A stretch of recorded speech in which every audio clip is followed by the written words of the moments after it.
Hi everyone, today we're going to talk about mitosis. So if we remember from yesterday, we talked about the cell cycle, and with the cell cycle we saw that I put some times next to it.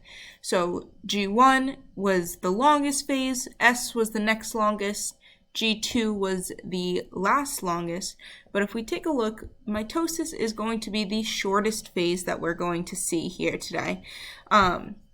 But within that, there's a lot of important steps that we're going to go through. So I'm going to go through each of those steps so we get a good feeling of how the division of these cells in the cell cycle is going to take place.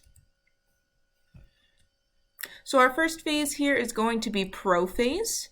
So prophase, this is when our chromosomes are going to become condensed. Like I mentioned yesterday, this is our spaghetti example, so we're kind of going backwards here from wet spaghetti to dry spaghetti. We're coming in, becoming very condensed and tightly wound. In animal cells, we're going to see those centrioles come into place. They'll move to the opposite sides of the cell to get ready to hold on to those chromosomes. Spindle fibers will attach to those chromosomes, so the centrioles control the spindle fibers to attach to these chromosomes. And then plant cells, there's some sort of spindle apparatus, but again, we're going to see the presence of those spindle fibers attaching to the chromosomes here. So at this point, we're just condensing and we're seeing the production of those spindle fibers within our cell. So if we take a look, we can see those nice figured X-shaped chromosomes here.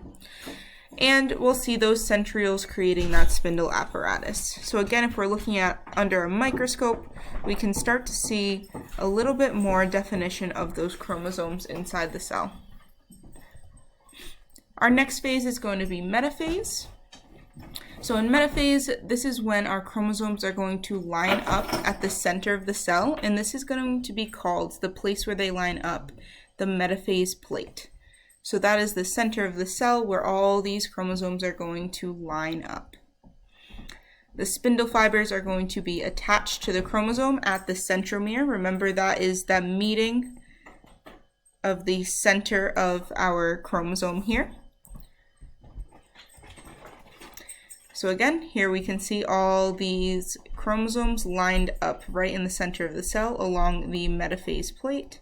Our spindle fibers are attached at these centromeres of all of our chromosomes. And again, if we were taking a look at under a microscope, you can really see that nice line of that metaphase plate and even a little bit of where those centrioles would be here. Our next phase is called anaphase. So anaphase, our spindle fibers are going to pull these chromosomes apart from their centromeres. So at this point, when those chromosomes are separated, they are now called daughter chromosomes instead of sister chromatids. So this is when our chromosomes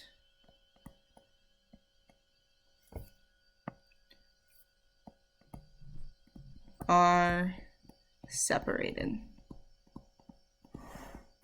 They're now called those daughter chromosomes instead of sister chromatids. So again, you can see now we have 1/2 of our X has moved to either side of the cell, being pulled by those spindle fibers. So again, if we were taking a look at what this looks like under a microscope, we can see that our chromosomes have now pushed to either side of the cell, separating in anaphase. And then lastly, we have our last two phases kind of wrapped into one, which is telophase and cytokinesis. So spindle fibers will unattach from our chromosomes. Our nuclear membrane will begin to form around our chromosomes, and those chromosomes will loosen or become uncondensed at this point. So again, we're going from dry spaghetti to wet spaghetti again inside of our nucleus.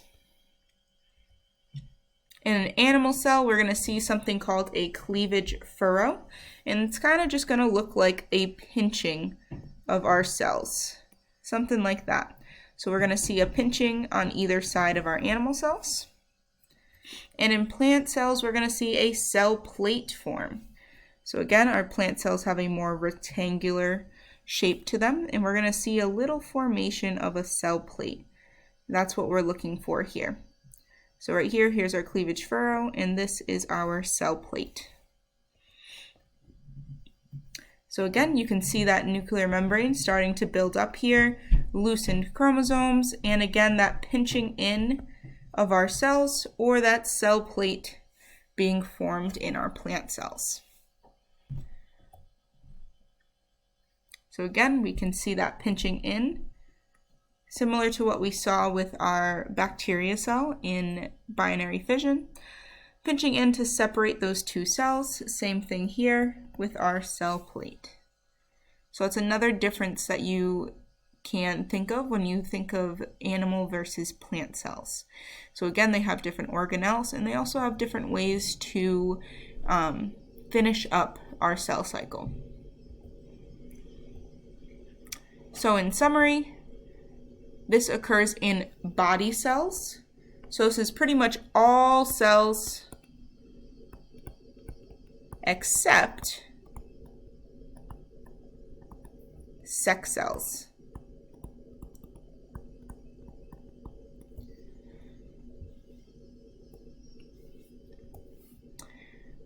So any cell that is not an egg or a sperm occurs after fertilization has taken place and continues through our entire life. So you might have heard that we replace our cells after every 7 years. That is going to be due to mitosis. It has one cellular division, so there's one splitting here. And it produces 2 daughter cells with a diploid number. So again, if we were humans, we started with 46 chromosomes. Those duplicated during our S phase. So from there, we had 92 chromosomes, and those separated into 2 cells, each having 46 chromosomes again. So we're keeping that diploid number for humans in mitosis. Okay. So if you have any questions with this, please write them down, and we will go over those next time when we are in class. I'll see you next time.